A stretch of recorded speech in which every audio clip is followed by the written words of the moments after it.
Ah ouais, ma bijou bidor, ma bijou bidor. Moi ça pembe ma casse dit, balobi bidor, tivine ma cambodé. C'est artiste Gianni l'idée sous l'idée sous tes chef d'orchestre, nego di magembe ya biga.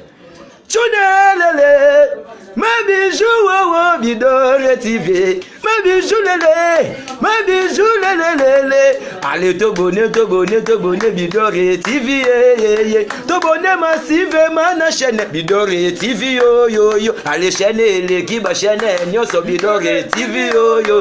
Artiste zima katala ka bidor TV yo. Allez to bonnet bidor TV yo. Ma bijou Oumela toke. Allez moi ça l'équipe tabanagu, moi ça l'équipe bangonagu. Ma bicho l'équipe bango na pembe, o l'équipe bango na kitoko, o l'équipe bango na mbongo, bango basana le côté. Allez to bonnet, bidor TV yo. Na Paris yo, bidor TV yo. Allez kuna na Belgique to, bidor TV yo. Bana Londres, bana États-Unis, bidor TV yo. Allez to bonnet, bidor TV yo. Ma bicho oumela lolo, bidor TV yo. Allez to bonnet, bidor TV yo. Chaîne l'équipe chaîne nyoso ya YouTube, bidor TV yo. Allez to bonnet, bidor TV yo. Ma bijou Oumela, ou l'équipe tabanagu, ou l'équipe angona pembe, ou l'équipe angona bilamba. Allez, Oumela. Ah, allez to voter to bonnet, bidor TV yo. Ma bijou, c'est artiste Gianni le dessous et artiste Asima qui est Buenos Aires. Chaîne l'équipe chaîne tout. Babana, ba kokate di ba mela paiement, to l'équipe bango. Bonjour na mutunyo so occasion ko landa video ya mama bijou na mukola lelo mama bijou do na bakiseli bino émission na nga ya bastar c'est-à-dire mama bijou na komi ko la promotion ya bastar star c'est-à-dire muto théâtre star muto yembaka star muto beta rabale star muto sala judo star muto sala nyoso tsoko yebika ki ozali star osala moko boye comme sport comme musique osala na oba filmer en tout cas osala besoin tam susu ya promotion ya musala na yo ya promotion ya musique na yo en tout cas mama bijou do alobi ko zitete lukaye osala na yo promotion ya eloko oyo olingi en tout cas émission na ngala bakiseli bino ezali émission ya bastar ezali émission ya ba publicité ya batu. Donc, nabanda kozwa ba vidéo ya batu de lundi à vendredi. Samedi, mama bijou do asali émission na ye.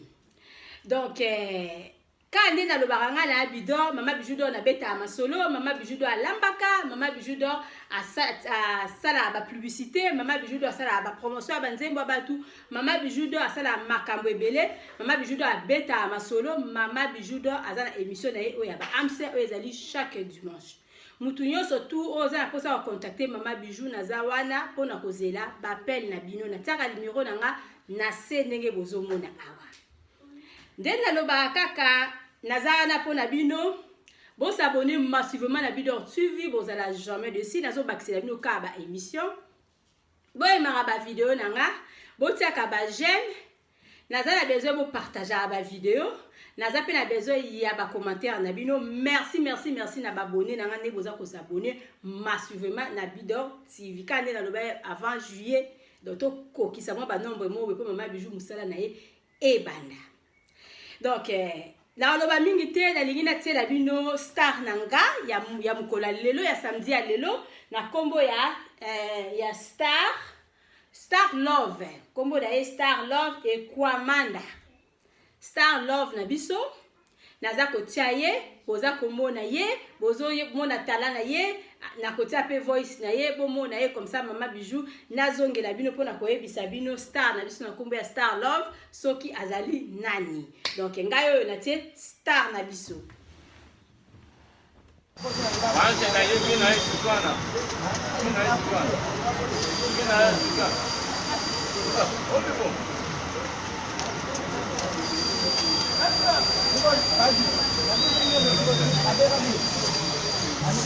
C'est moi l'artiste Star Love, chanteur, animateur, rappeur, triple fonction.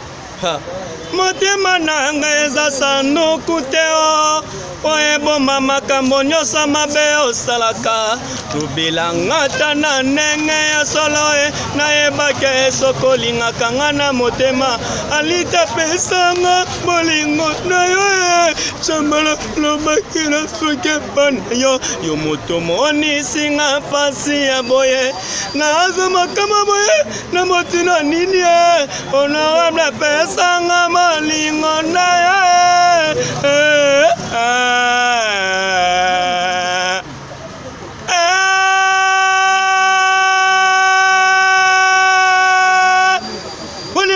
Benanga nzoto na nyango sunga ngai na honorable Lita Chamala ayako kitisanga douceur nalela kona nani tuna konani moya ko sunga ngai yoyo aina sangi molonganyo yaka kwe denga yoyo aina sangi mosungi yo honorable nanga Lita Chamala okay wapi otikinga sunga nga molongani na yo kotikanga te reviens à moi.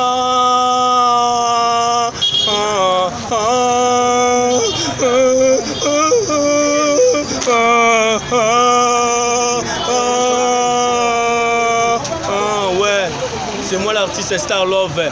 La pessimbo tenanga na exaucé c'est Foulou Koussa. Batu ba soutenir nga batu ba tanga point na ndule bangwana. Nous avons besoin de soutien partout dans le monde. Ozawa soutien c'est bon. La musique c'est l'union fait la force.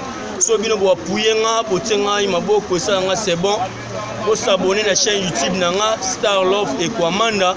Bomona ban clip nanga nyonso eza ba chanson nanga eza na kata chaîne YouTube nanga bo télécharger et puis bo s'abonner massivement la chaîne YouTube nanga Mama Bijou d'Or TV. Hey, Mama Bijou d'Or chaîne Bidor TV. Muto pesa makamu na kati Allemagne. Muta vandisi masolo, muto panza teke na kati Allemagne. Mama Bijou d'Or TV. Chaîne YouTube na Bidor TV. Bo s'abonner massivement la chaîne Mama Bomona. Banzembo ya bien biloko bien eza na kati kuna. L'actualité bien eza na kati la chaîne YouTube ya Bidor TV. C'est moi Star Bidor TV. Chaîne où pesa bilengi na monde entier. Chaîne où ezo pesa baziki zaga zaga zugure. Chaîne yo kitoko ma Bijou d'Or na lela yo afu. Ningo sala kamosala na yo. Mama Bijou d'Or. Moi si un pembe. Mama Bijou d'Or. Ata boa chebino kuwa so rezate. So ma Bijou d'Or a conti bo senti lumière conti pembe à danser. Bandali nzaka tina suki pembe na pembe. Ouais exaucer le poussa. La soutien na ça nga bien, ça nga bien. Oh nous aura besoin de soutenir ngai. A contacter ngai numéro oyo. Plus 243 89 54 933 26. Et je répète encore, plus 243 89 54 933 26. Okozanga imoro Star Love et ça peut numéro na WhatsApp pour commander na WhatsApp et ça c'est bon ba soutien na bino et ça c'est bon pour s'abonner na chaîne YouTube na Star Love et comment na bomola banzemo na nyonso na lela bino afutela bino ba fan na lela poza tima obana la katia ntima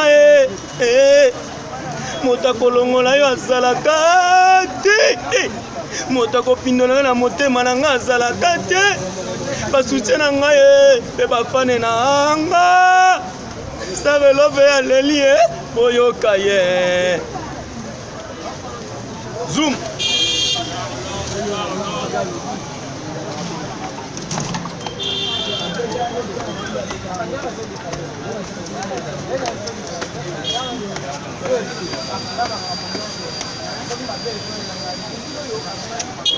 check.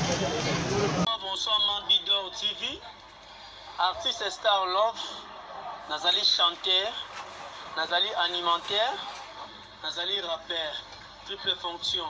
Donc na yembaka, na rappe na animation, na rappe na rapaka. So tali bien na ma chaîne YouTube na ngai au moins des chansons na ngai za ba Afrobeat. Afrobeat cela veut dire que eza ba style ya musique internationale. la musique à Bapéa Libanda, musique urbaine, disons.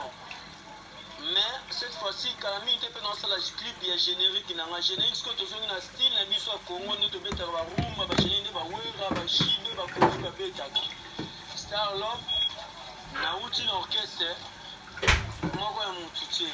Star Love, Nazali, Kobima, Nandeni, Nangai, Mo, la musique.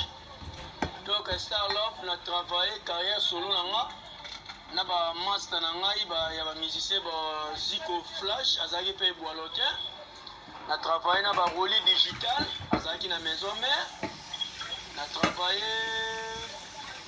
na Eli Solo guitariste ouais la cause beta ba genika le moninga na mobali na yo bomanzo to bomamoto disons ouais na travailler donc carrière musicale na donc disons ils ont carrière solo à part maison mère na qui doit vraiment solo moi ça la maison mère mais compte tenu ba makamo ya kaka bon doucement c'est là qui on a OK pas de problème ils ont musique ya ngo mona ça ce que chemin na ngai moko na deux chansons ils ont diffusé na nos chaînes locales na CMB DJ et ça collègue à peine en antenne A c'est nos chaînes locales locaux disons oh bah c'est mon ami merci.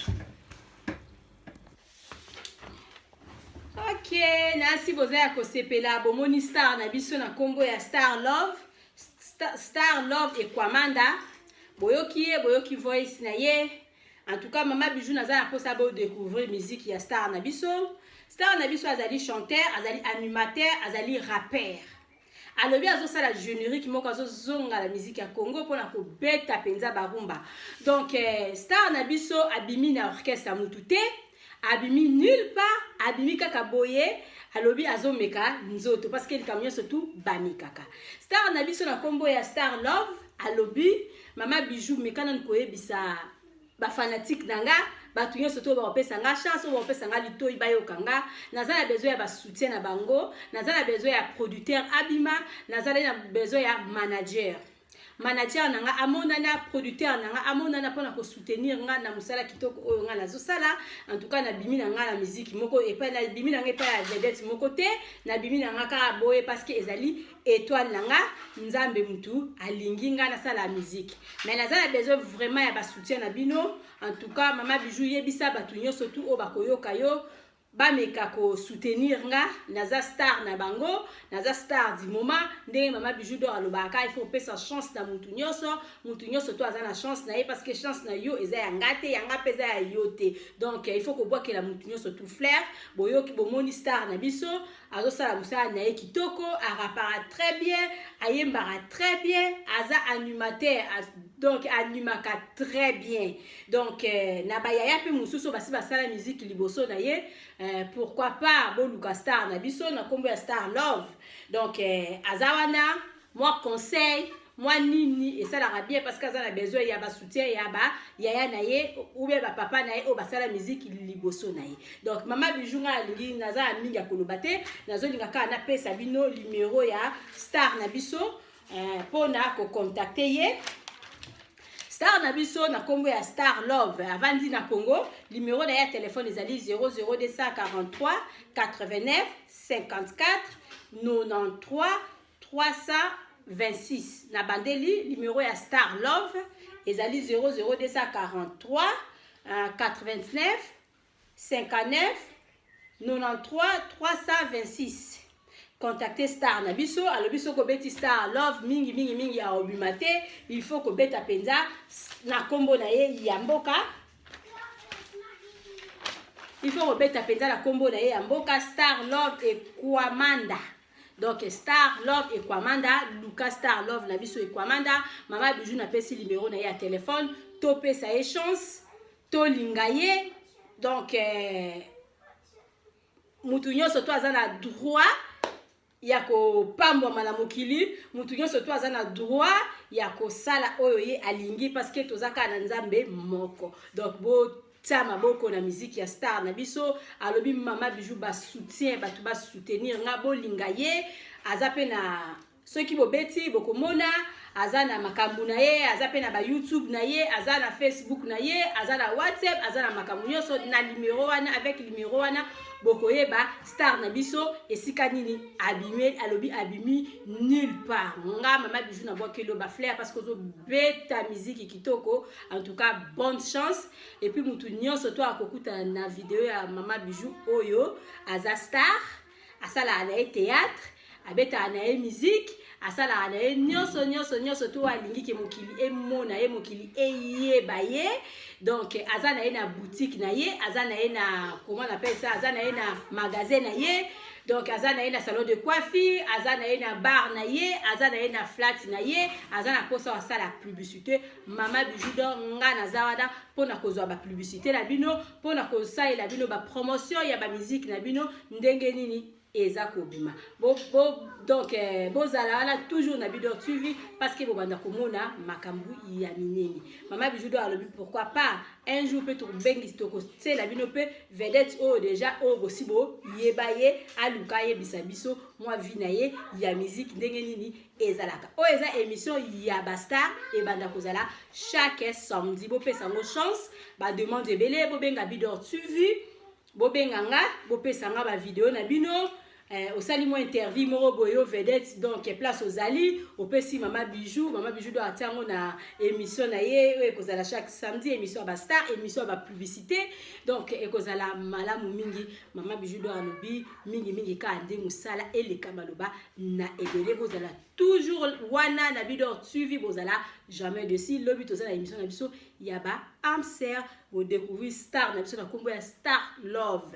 En tout cas quand ndenge combo na ezali quand ndenge ye azali donc aza vraiment love bo love ye.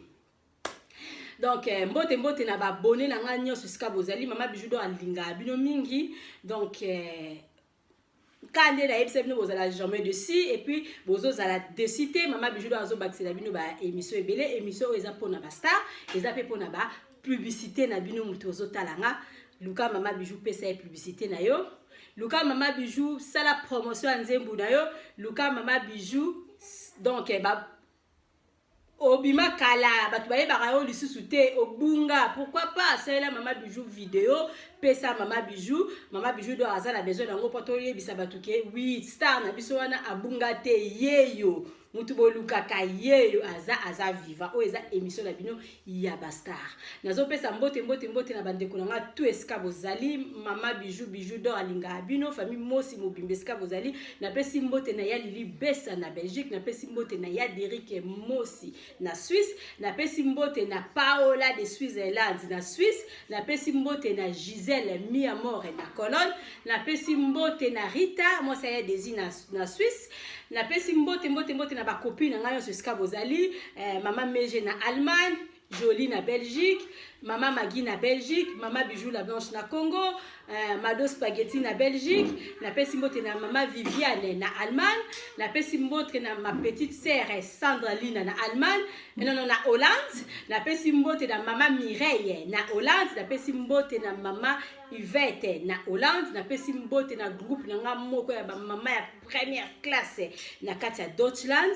En tout cas Mama Kija na moni ba Mama Gisle na moni ba Mama ebele. Mama Bijou do alobi bo umela parce que alinga bino mingi. Na pesi mbote na groupe na nga moko ya ba am sœur ya WhatsApp mutu nyonso toza na posa o participer na groupe na biso ya WhatsApp eza ya ba am sœur ba marié pe baza na kati pourquoi pas benga Mama Bijou akotisa yo na groupe ya ba am sœur et puis bo buka na te bo tindela Mama Bijou ba vidéo na bino parce que mibali penza bazo luka basi bazala ka ati lelo basi pe bazo luka mibali baza pe ka ati lelo donc makambo ngo esila te zala lango. Donc Mama Bijou do alobi bozala toujours wana na Bidor TV lobi nde makambo lobi nde dimanche kwa bayo na linga bino mi contacter Mama Bijou do o eza émission ba star e bandi lelo bye bye. Mwah.